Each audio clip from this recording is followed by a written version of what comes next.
Have you forgotten the password of HBO Max and are trying to reset it? If that's the case, then you have come to the right video.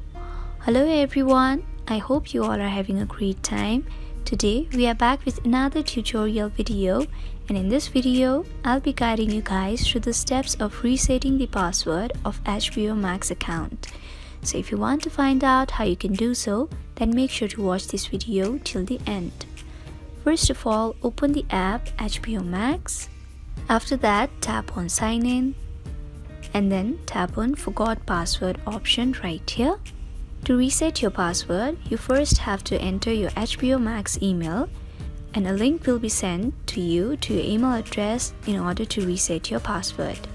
Enter the email address that you had used while creating your HBO Max account, and after that, tap on Submit. Check the mail sent by HBO Max and then follow the instructions provided there.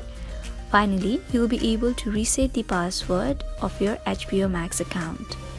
So we have come to the end of the video. I hope this video was helpful for you guys. If it was, then please make sure to like, leave a comment, share and subscribe to our YouTube channel How to Geek. We'll be back with more such videos. Until then, have a great time. Bye bye.